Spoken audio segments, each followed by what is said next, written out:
Assalamu alaikum wa barakatuh wa rahmatullah. It's been a while. It's been busy and a lot's going on. And nothing very good, unfortunately. Hamas has neglected to negotiate. And there was a time in the negotiation where I felt,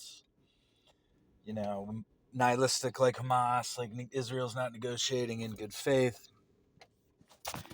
But then what would need to happen did happen is that the U.S. through envoy Steve Witkoff went and put pressure, and they got Israel to peel back the redeployment map.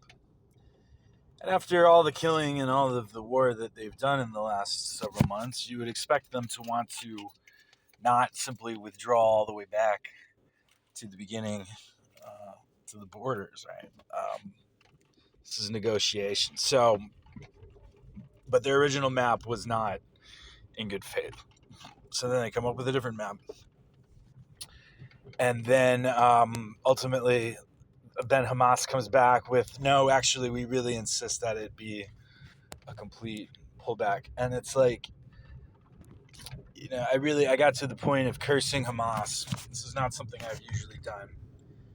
The amount of hatred and antipathy that I've been feeling towards Zionists, towards Christian Zionists, the American supporters that have really been the political pillar that have made this possible, and to Muslims, so mostly to Sunni Muslims who have spent time takfiring people during this genocide. I've mostly tuned out Muslim Twitter and become much more spiritually vibrant and productive as a consequence, and I highly recommend it if you happen to be on Muslim Twitter. Reddit's a little better because you can filter, but I really don't recommend any kind of religious-themed social media. It truly is ultimately idle hadith, unless you're going for advice or to research something. And unfortunately, for better or for worse, ChatGPT is better for researching things.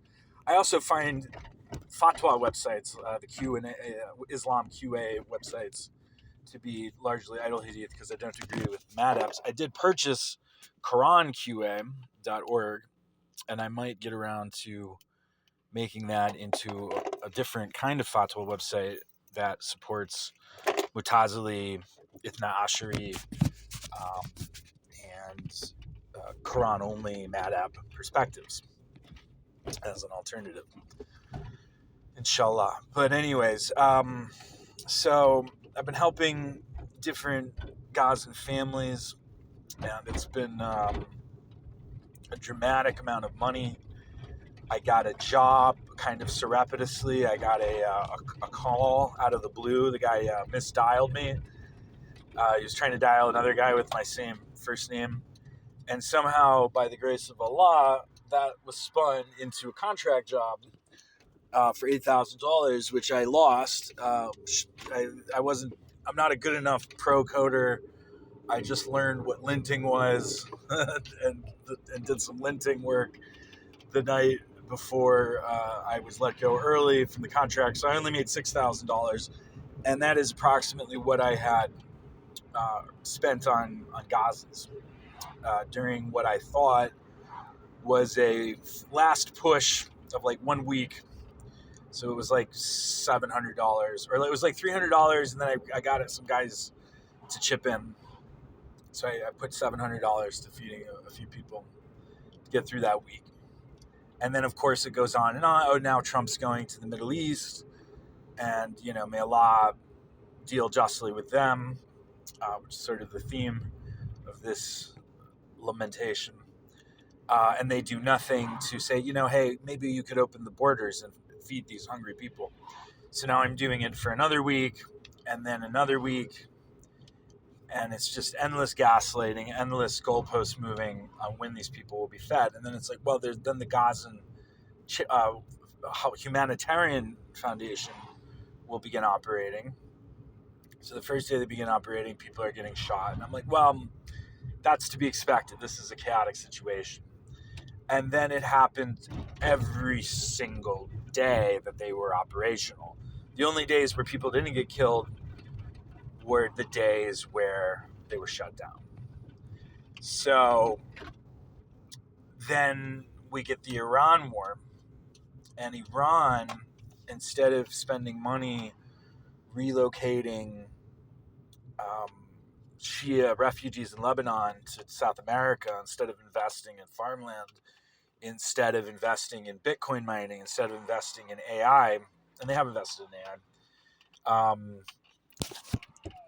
Hey, bro. Yeah, here. No hay mucho, pero. No, de nada. Vaya con Dios. They've invested $200 billion into being a threshold state. So they have a fatwa against having a nuclear weapon, but they intentionally, it's sort of like a guy working out and then saying, I would never seduce your wife, but I'm really fit. So I think she would maybe be into it if I did, but I won't. And then eventually the guy gets mad and beats him up. And then the woman comes by and she's like, I'm so sorry that my husband beat you up. Let me, pad your bruises with some gauze or whatever nursey thing. And then she's like, hey, you've been working out, huh? And he's like, as it happens, I have been. And it's a really weird way to spend money, but it is a more sophisticated strategy of enticing martyrdom than what Hamas has been doing, which is intentionally sacrificing their people. And they've had every opportunity to get a truce and get more food in the 4 sacred months. And they've chosen, when they were offered peace, to fight during the 4 sacred months, which is haram. And once again, I'm not saying that it's not legitimate for them to fight. It is. And it's even legitimate under UN law, international law. But, which is an interesting correspondence between the Quran and the UN Charter. And so things have gotten so stretched out. So then I raised some money from some more guys. I raised like $3,000 the other week, and I just distributed it. And the prices have gone up, and only to a few scraps for some people. It was mostly the two families got $1,000 each, and things have gotten so bad that money does not last 1 month. And of course they spend it on some more fancy foods with nutrients to try to fight against their children having malnutrition disorders, as one does when you are desperate and suddenly you're flush. Is you're not thinking about, okay, let's economize for time. You're trying to get out of medical malnutrition issues. And so finally Hamas won't make a deal, and it seems like these people are just doomed. And so one woman who is melancholic is like telling me she wants to commit suicide. And she says, maybe Allah will forgive me. And I'm like, well, Allah's not going to forgive you. So after everything you've been through, don't go to hell. And why waste your life? Go to the Gaza Humanitarian Foundation and get in line. And so you'll either get shot or you'll get a box of food. So either way, you're a winner. And this is the kind of fatwa that I'm advising people with. This is where we're at. And it's at the point where I am pretty much confident we will lose 1 million people. Here I am stepping into a grocery store full of cheap foods, and you can eat snacks throughout the day. It's not even a question of having 1 or 2 meals that leave you hungry per day. And I really think 1 million gods and people will die of either starvation or malnutrition-related disorders.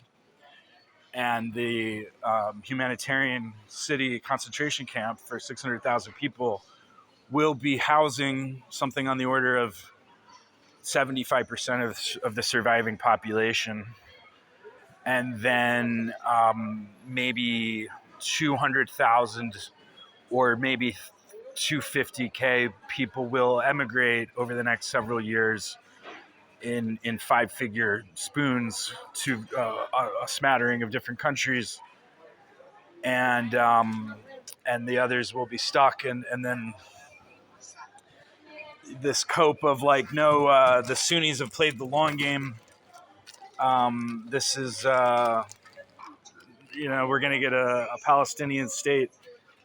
Even if we did, this is not Islam, folks. This is idolatry. We're going to sacrifice children to nationalism. That's what this is all for. Is where we just wanted to get a Palestinian state, so we all, the level of shirk here is on the order of putting children on altars to.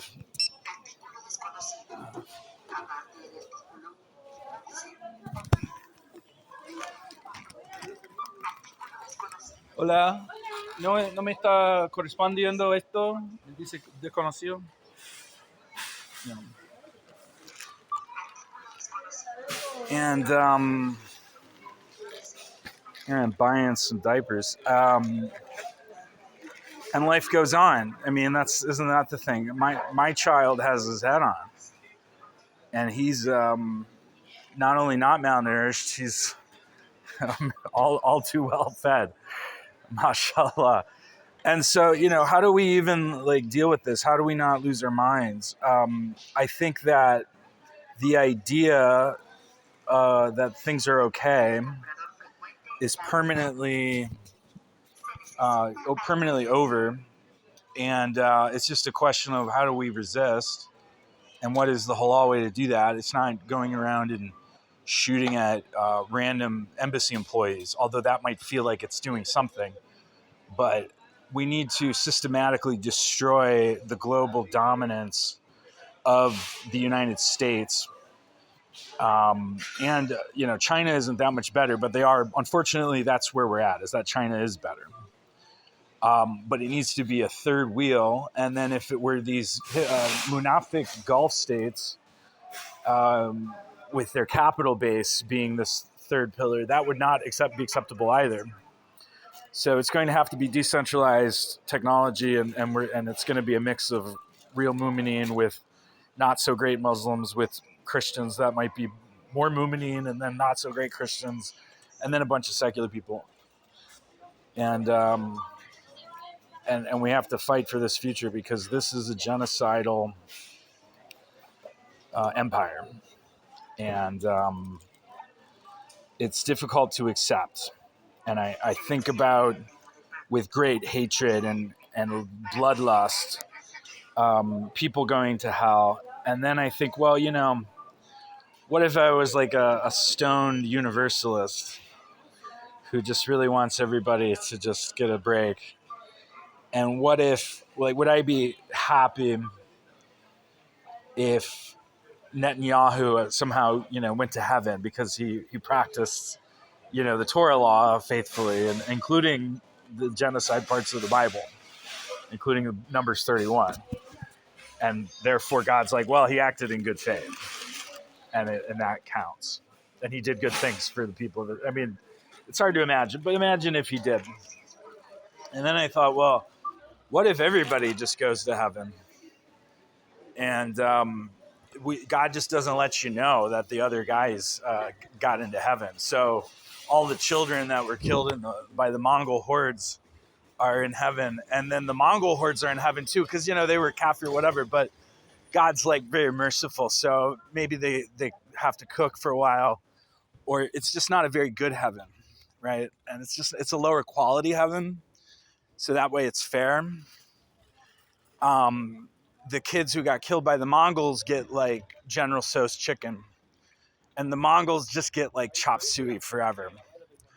It's just when it's not a good Chinese restaurant, but it's available. It was open on Christmas, and it's what you're eating, and that's a lot better than being in pain forever. And then the Nazis, Also, they get to go, a lot of them are Christians, right? They go to heaven, but they don't get good beer in heaven. They don't get a Hefeweizen, okay? They're getting Bud Light forever. And Hitler is like, why can't we have a good Hefeweizen? And Himmler is like, hey man, considering like what we did, we should be lucky. We should just consider ourselves really lucky to just have like hot dogs with Bud Light. And that's just what we get. And Hitler's, he's a fussy guy, so he's going to keep complaining. And God's like, well, that's okay. I'm not even going to let you psych yourself in Twilight style into being unhappy with heaven and making it somehow like an existential hell. I'm going to psych you into enjoying the low quality beer and pork products. And that's universalism. So once upon a time when I was a liberal and when I was, even at some point in my life, I was pro-Israel because I went and I was like, this place is impressive. And these Palestinians seem like they have a very sloppy attitude. I was picking up trash outside of the Damascus gate and they were looking at me like I was crazy. And they just kind of reminded me of Latin Americans and, just not optimizing. And so I was sympathetic to the Israelis because they were hospitable to me and I like people who get up and jog and do science and raise venture capital and are doing it, like they're impressive. They're an impressive group of people. And there was a time where Israel was not as terrible. They were bad. They were a settler state. They had all these police actions. They would periodically kill hundreds of innocent Gaza civilians. They called it mowing the lawn. They had this euphemism. My father, who is kind of, even though he's a Catholic and the Catholic Church has advised them against this, and you have people like Michael Lofton making streams about this, and it's pretty much Catholic consensus, even though most Catholics are conservative heretics who think the Pope is too liberal, but they don't switch to Eastern Orthodox. Some of them do switch to Eastern Orthodox, which is a little more honest, or they become sedevacantists, which is also more honest. But that's a lot. And then, I was at a time a heretical kind of lib Catholic who believed in like panentheism and so on, right? Or whatever, just kind of, liberal heretic Catholic. So it's a big part of the Catholic Church is being a heretic. And when I was a kid, we would mow the lawn and there was the piece of the property in between the driveway and the property line with the neighbor, the border, right? And he called it the Gaza Strip. And he said, why don't you go mow the Gaza? And I didn't even know about geopolitics. I didn't even know that Gaza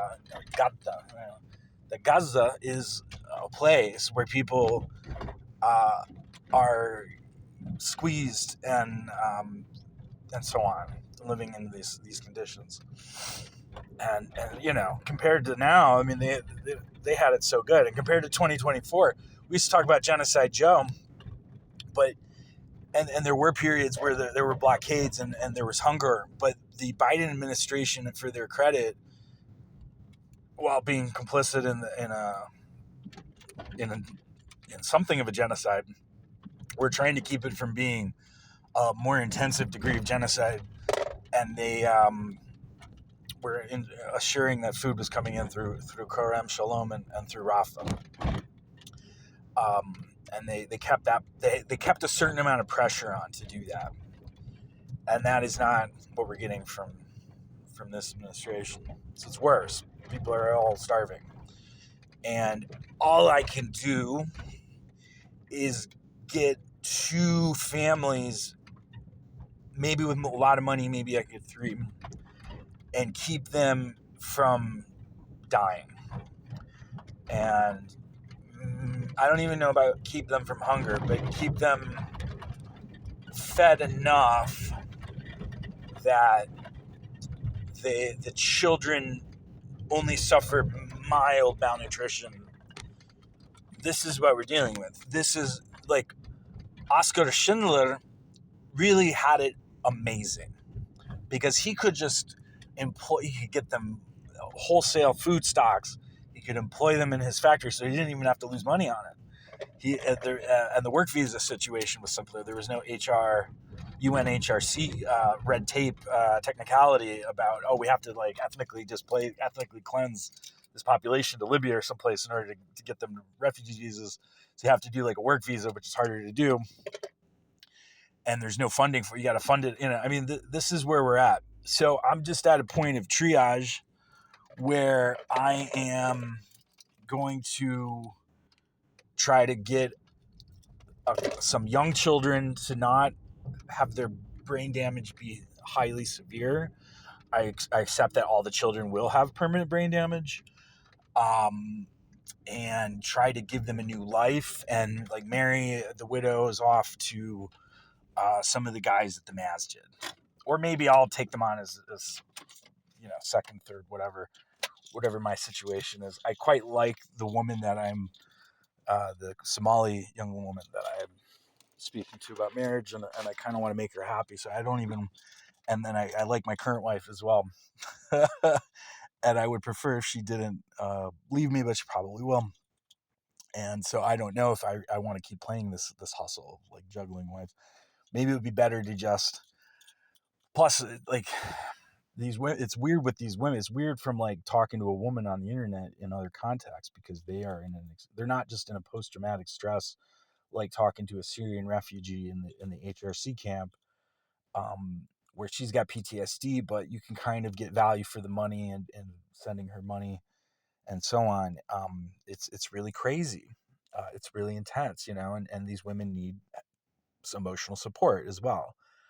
And so I try to provide that. And so I've had 4 widows who are, well, one of them's not a widow. Her husband, she thought she was a widow, and she wasn't. She didn't miss the guy. And then he got out of jail in November on a prisoner exchange. They had like a 1-week ceasefire. And then she found out that he had a new wife. Now he's taking the kids away. So she wishes she was a widow.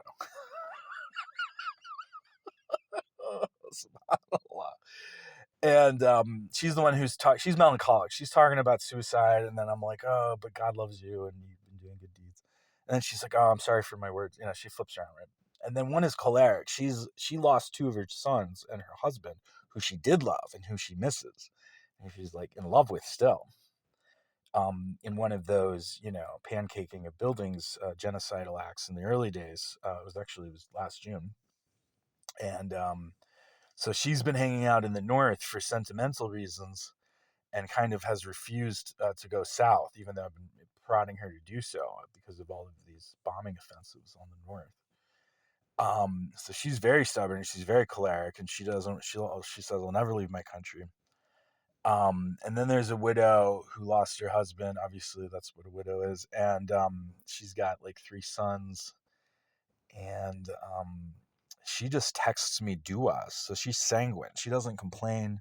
She's got nothing bad to say. All she does is text me duas, in the name of Allah, let us pray for blessed, whatever. Sends it to me in Arabic.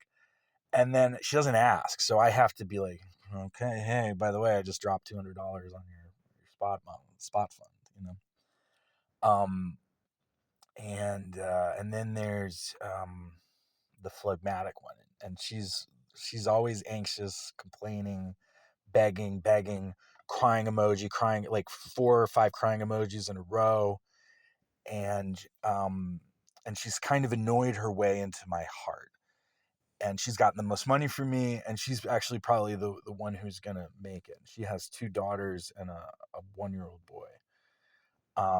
So I got her like a tent and all this food, and helped them build a latrine and all kinds of stuff. Nobody wants to go join the Abu Shabab militia and marry into that, even though they've got the food hookup. I mean, I get it. I wouldn't want to. I don't know. Maybe I would join Abu Shabab just to do something. The thing was with the men. You got all these men, and they're like, my wife is pregnant, and it's like, bro, you got your wife pregnant 1 year in to a genocide. Like, come on, man. Have a little self control. So I have lost a lot of humanity as a way of dealing with this psychologically. I've been feeling, PTSD by proxy. I've been feeling a lot of hatred for obviously all stripes of Zionist and people that I perceive to be Muslim collaborators, including people like Thinking Muslim podcasts or Coping Muslim podcasts, if you prefer, um, who I see as, correctly criticizing the GCC complacency, but who I also see as mushrik for not wanting these people to be able to get a break because somehow like Palestinian nationalism comes first. Um, and so I'm just very disgusted with everybody. And then getting to know these Gazans and their humanity, and they're not perfect people. I think they'll do very well in the Akhirah, most of them, because of the tremendous amount of suffering they've endured here. They're going to be compensated. Um, but it's interesting how the antsy complaining woman has done the best. So that's actually the survival strategy. Like the sanguine woman is the most pious ultimately, but um, because she doesn't ask, she doesn't get as much, right? And then the choleric one, who's kind of like got a shred of Hamas's fighting spirit in her, um, she's not optimizing for survival. She kind of wants to die, but in like a fighting way. And then the melancholic one also kind of wants to die. So the anxious one is like holding on to like the dunya and for her kid's survival. And she's like oh yalla yalla, and but it's actually kind of helped. Um, and I don't know if that's good or it's just an interesting note. Um, and yeah, it's so all I can do, like I could obviously just stop putting money. I put a lot of money to these people. I could just stop doing it. Oh, you're hungry and your children are hungry today and I have money. Yes, it's kind of fiscally problematic, but getting closer to, but maybe like I'm plugged in. I'm going to like raise money for like an AI thing. I'm going to do a crowd sale. I'm going to get money. Right? Like, hey, can I get a contract job or something? And then it's like, well, the AI is going to take all your jobs. Okay, whatever. I'm pretty smart. I'm staying ahead of that. I'm front running that for now. This is my faith, so I can't just say, oh well, just keep being hungry. Like I fast all day sometimes, as one does in the Deen, and I don't feel great about it. And then I'm really happy to have like a meal and a half after sunset. I wait until it gets dusky, not necessarily fully dusk, right? But I follow the Quran. I'm not like following the Hadith on that. Do it properly. Um, so doing that multiple days in a row, 8 days in a row, is crazy to me. And I'm gonna let the children do that. It's crazy to me. But then I can't stop it. If I had $1 billion, I'd have to go through the Gaza Humanitarian Foundation and have meetings with them, and then wouldn't that be a negotiation? There's no pumping $100 million through in USDT on Tron through the black market with a 42% exchanger commission and buying leftovers that people have stolen off of trucks, and then like they ate some and then they sold a box. You understand? This is a genocide. This is mass starvation, mass death, and therefore all I can do is give. I have to apply triage logic. All of the children are brain damaged.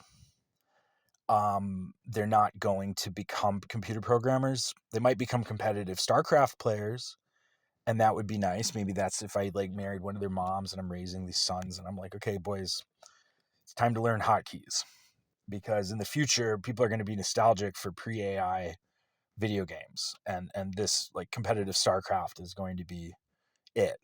This is all and you should lift some weights and try to eat well. And marry a nice Muslim or something. Marry one's going to have to be a Christian girl out here in Chile. So I'm thinking like the widow with daughters, like they can reinforce what little ummah we have out here, and and they have to be compliant with the idea of getting out of Gaza. I can't waste money on people who are gonna try and want to stay in Gaza. I just don't. I don't know what that is. I don't know where. Like then I have to spend a lot of money on lawyers and passports and so et cetera, and get like a work. Maybe the UN's not going to, the national government's not going to be of help with the refugee visa. It's going to have to be a work visa. maybe I arrange with a brother to marry the woman, the widow, and then it can be a family reunification visa, but they have to document that. So what are you going to fly him out? It's just a mess, but that's difficult but doable. And then you're going to like house these people. You're going to invest like 5 figures into like a little real estate, build them like a wood house, and then they get to have a life. And that's going to be like 1 or 2 families, or maybe, maybe if I make a lot of money, maybe 5 families out of, these are big families on average. So let's say it's 6 people. It's like 300,000 families. 200,000 of those families are going to die in a slow and inhumanely painful way. It would be more humane for them to be carpet bombed in one night, or shot with drones.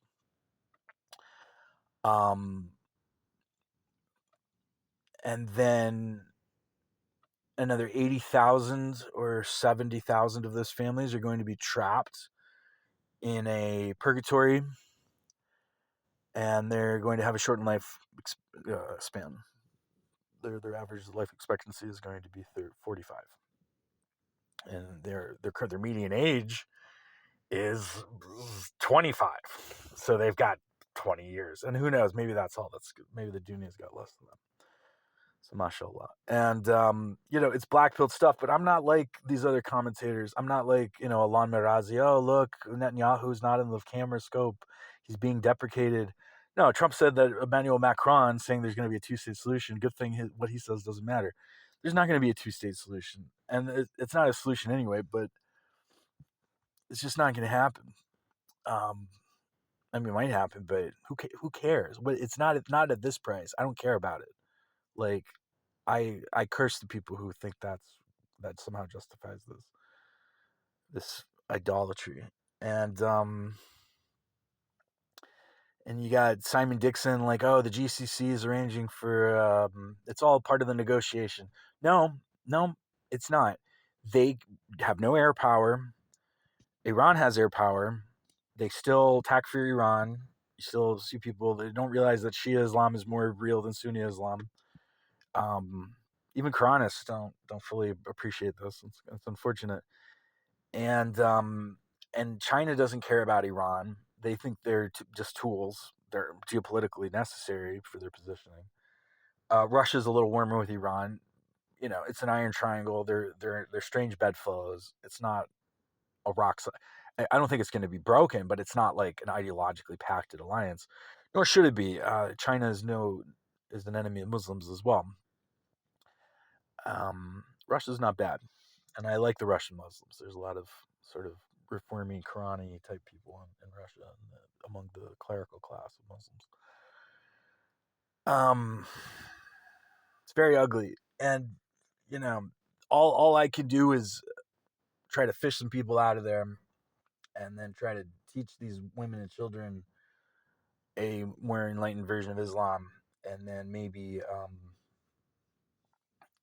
maybe that's what we'll see in this little sliver of the world. And that's it. And then I can go and try to fight to prevent, or not. I'm not going to prevent it, but to create interesting real resistance that might also fail in terms of AI versus AI 6th generation warfare, and succeed where Hamas fail because they are fools and they have no concept of strategy, and where the Iranian Republic has also not failed. They haven't failed yet. They've been definitely misguided, and they misallocated resources. They're more sophisticated. There's hope for them that they will be the only useful Muslim nation in the world. I'm still optimistic about that. I'm not, obviously, for legal reasons, jumping in front of the freight train to try and partner with them. I'm waiting for them to figure it out and make it legal for me.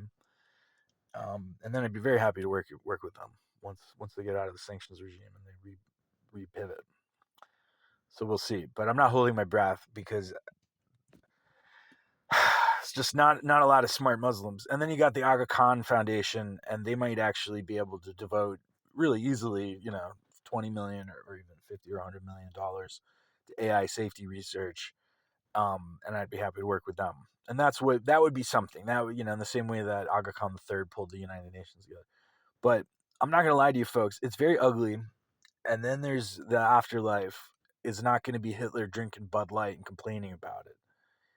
And it's not going to be Netanyahu complaining that he didn't get good matzo balls because, oops, God was unhappy with. I thought I was supposed to do a genocide because it was in the Bible. It was in the Torah. Allah subhanahu. That's what I thought. Okay, it's a low quality deli, is what you get, Mr. Bibi. I just don't think that's what's going to happen. And I think a lot of people are going to go to hell over this and over some other things too. But this is a big one. And I am trying to accept the horror and just let it wash over me. Because the good and the bad are contained within the totality of the Haq. And I've been very blessed. And it's a bitter sweetness when I eat the chocolate chip pancake that my wife has made for my son. It is, when I hold my son with love and I think of the little boy with his arm blown off and I think of the guy holding his son, his head's come off. And why do I get to be so lucky that my son's head is firmly on? He's laughing his head off. But that's figurative. His head is, medically speaking, is quite squarely fixed upon him.